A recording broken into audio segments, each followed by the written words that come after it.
Oh dear, looks like I'm running out of fresh water. I'm gonna have to start boiling rainwater to make sure it's safe to drink.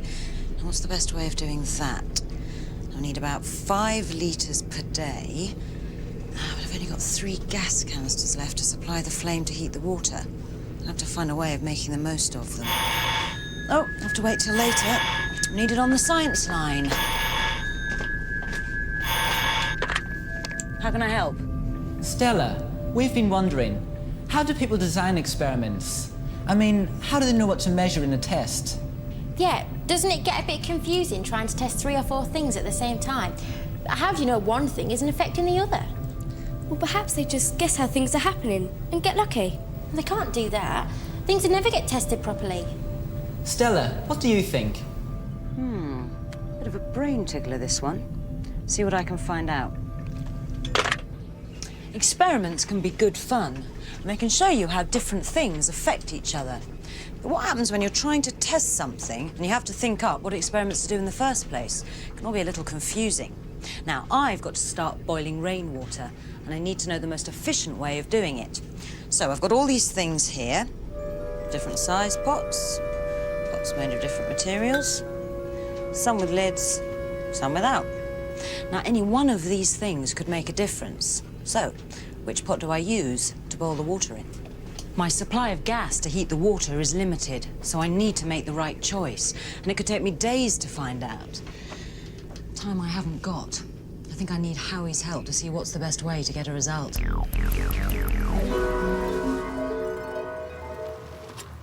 At last, an investigation I can really enjoy.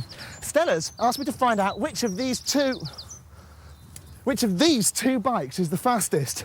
Now, all I need is another cyclist, preferably a champion. What a stroke of luck. There's Maxine Johnson, the champion cyclist. Sounds too good to be true. Can't help having a bad feeling about this. Did you hear something? So, Maxine, what we need to do is race these 2 bikes against each other. This is a racetrack, so whenever you're ready, go! Hang on, this isn't a fair experiment. Yeah, he started before her, and he's a man and she's a woman. What's that supposed to mean? They could be as good as each other. Oh no, now Howie's gone onto the grass, that's going to slow him down. And that isn't fair either.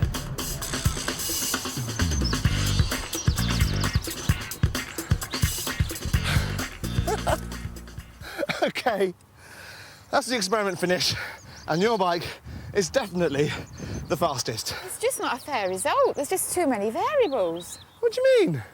Well, for starters, we're at different weights, different builds, different levels of fitness.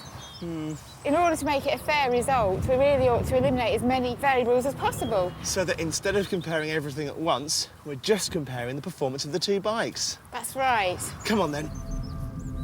If they're going to try and make everything the same for the test, they should maybe use twins. Twins are the same. They might look the same, but even if they are identical, one might be fitter than the other. OK, I've been thinking about these variables, and I reckon what we need to do is have one single rider going around the same course on each bike.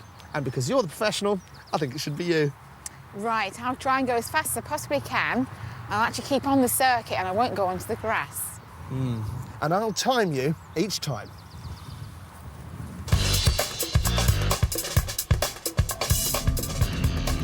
Now this is looking better. OK!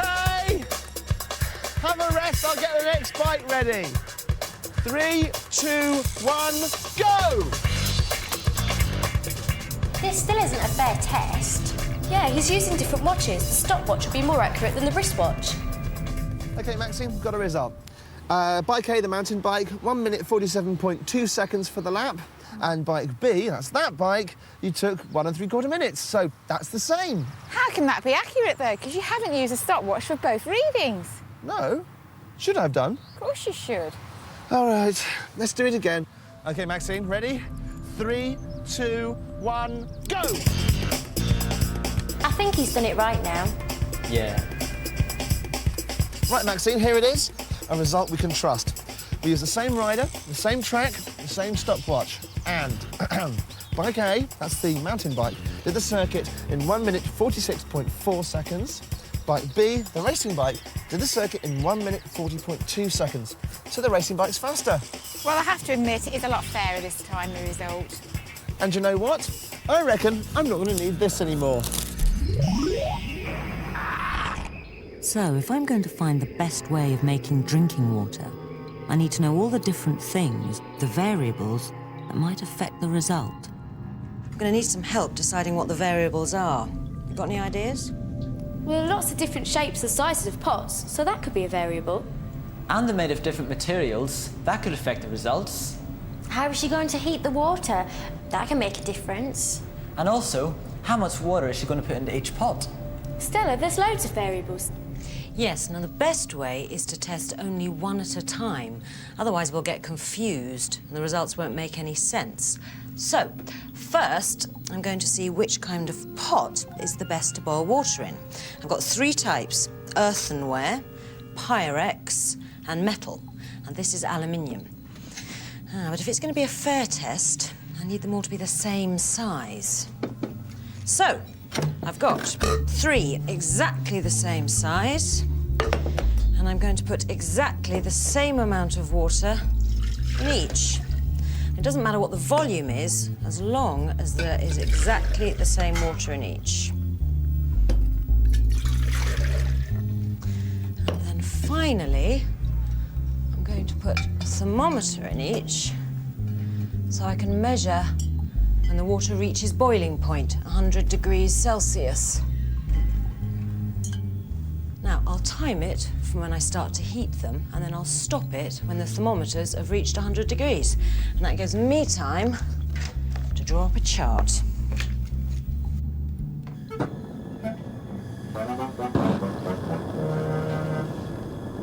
Hey, look at those flames. They aren't the same. Won't that make a difference? Yeah, the yellow flame won't heat as fast as the blue ones. That means the test won't be fair. Stella? Yes, one of the flames isn't burning the same as the others. Now, that's better. It's got to be fair.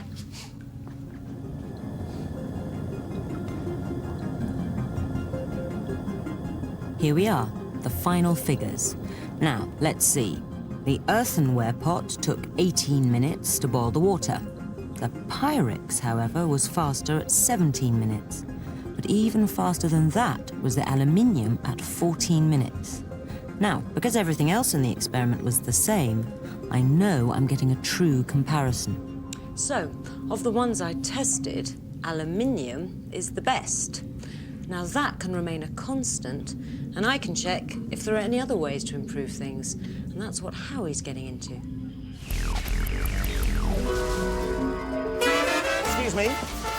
These pants are a scientific marvel. Why? Well, because they're the same colour as these pants. They're the same size and shape as these pants, and they're going to last as long as these pants. Impressed? Well, you should be, because whereas these were made here in Great Britain, these are from factories all over the world. What I want to investigate is just how the manufacturers know that all these are identical.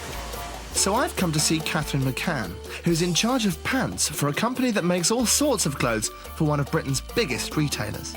Why is it so important that they're all the same? Well, absolutely important. Imagine going into a store and buying a size medium one week and them not being the same size as the size medium that you bought last week. As you can imagine, there's a lot of variables involved in making a pair of pants. And we have to concentrate on those variables, right from the design stage to the choice of raw materials that go into making the pants and the actual way that we stitch the garment. So the material effects and the stitching effects, and then you've got all these variables catalogued. How do you actually go about making sure that they're not affecting the product? Well, it's all about testing. And they test a lot. As part of my quality pant investigation, I've got to make sure the weight of this material is exactly as specified by the company's rulebook. In fact, every day, the company's labs do hundreds of tests on the material as it comes into the factory and on the pants before they leave. So by using the same rules for all the tests in all the factories, You can compare like with like. Absolutely, but that's only half the story. We have to conduct the test in exactly the same way. And that includes using exactly the same equipment, even the washing machines. This is a really special washing machine. It's driven by computer so that we heat the water to exactly the same temperature every time. The cycle time is absolutely spot on. We even have to use the same brand of washing powder and the same amount of washing powder every time that we do our tests. Of course, if you didn't, those would all be extra variables, wouldn't they? Absolutely. It's important that we standardise our testing so that we can compare the results, say, from this washing machine at Bolsover with similar results, say, from the lab in Sri Lanka. So that means if something goes wrong with this wash, it's nothing to do with the machine. We know for a fact it's got to be due to defective clothing. Exactly. They even test to see that all the clothes look the right colour under a standardised light. The same light that's used in all the stores they supply. And if that wasn't enough, there's a rub test where you have to make sure the fabric will stand up to everyday use. And my tests show that the material matches the strict specifications in the book. So nothing wrong with my pants. Oof, I'm tested out. But at least I see it is important to standardise your tests because I now know that all my results can be compared to all your other factories. That's right. What's this? Piece of old junk? Howie, it certainly is not. This is a twin tub, and this gives your washing the most vicious of washes. If your pants survive this, they can survive anything. You will find one of these in every single one of our laboratories. So, if you don't mind... Oh, wait up. What's this? More standardised testing? No, I just need some help with washing.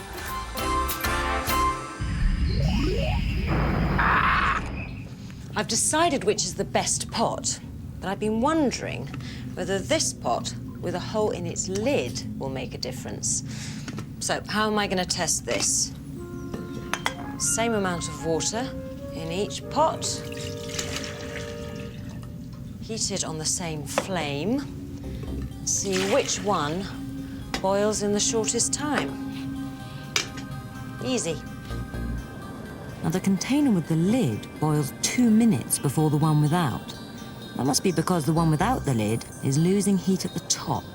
Now, it may be the best, but it doesn't hold the 5 litres of water I need every day, so I better see if I've got any more.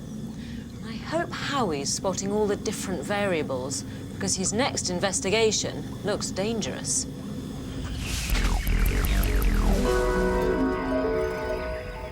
This is a great game. And the best thing about it is, if you get bored of the people you're playing with, you can remove one of the bottom supporting bricks, and there you are. Game over. Now, Stella's asked me to investigate something very similar, only she's given me a slightly larger pile of bricks. I've got to find out how the demolition crew are going to knock down this building without hurting anyone and without breaking next door's windows. Surely they can't just guess. So, Charles, what are you doing here? Well, we've been asked by Hackney Council to demolish this 22-storey building. So you're just going to blow it up? Oh, it's a bit more complicated than that. You just look around you, there's other apartment blocks, busy roads, there's services under the ground, electricity, water. So we've quite a bit to do before we get to blowing it up. So you've got a lot of variables here, haven't you? Oh, yeah. We've got to make sure that the concrete's the right strength and that the reinforcement's in the right place, and obviously that we've got the right explosives and the right charge weights. Now, Charles can't obviously blow up the whole building just to see if their estimates are right. So what they do is carry out lots of small-scale experiments. They can then take their results and use them to work out what is likely to happen to the whole building. OK, Howie, this is a section of wall where we've carried out a test already. We drilled holes in it and put some explosives in based on knowledge we'd got from other buildings. And as you can see, it's been quite satisfactory. The wall's disappeared. The object of the exercise was either to see whether the wall was taken out cleanly. If it wasn't, we'd need to put more explosives in. If it was taken out too cleanly and there was stuff thrown all over the place, we'd have to reduce the explosives. And from the test blast, we've been able to calculate how much explosive we need, where to put it, what the distance apart the holes are. All that's been put in the database now so that on future jobs we can guess a bit more accurately. And as time goes on, all that information will make sure that the job is safer and more cost-effective. So using test experiments to make the best of the variables, Charles will now use explosives in the same way that I play my game. By taking out the supporting blocks in the right order, he knows exactly where the building is going to fall. Will it work? I hope so. I'll be looking to you for a job if it doesn't.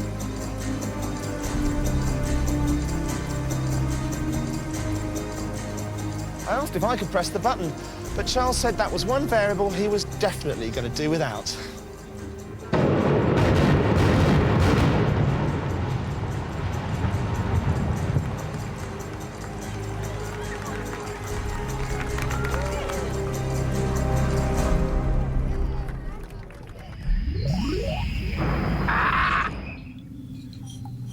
I haven't been able to find any more metal pots, but I have found another lid with an even smaller hole, and I wonder if this will make any difference. Only one way to find out. The variable this time is the size of the hole in the lids, and I have a suspicion that the smaller hole will make the water boil faster because there's less vapour escaping. So I'm going to put a thermometer in each. But I'm going to take temperature readings at 1 minute intervals because I want to plot a graph to see how the two compare. Here goes. Start heating both at the same time and start the stopwatch.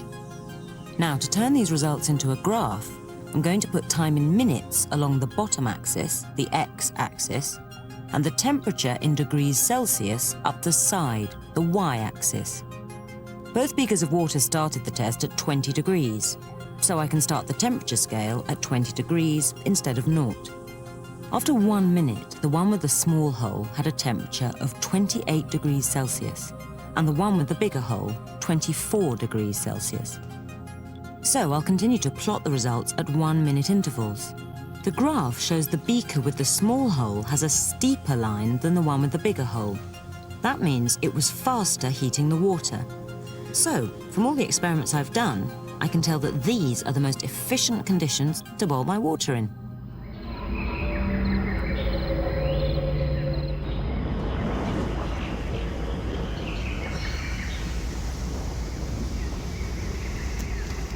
Now here's one for you. I've made this to collect the rainwater, but the material doesn't work very well.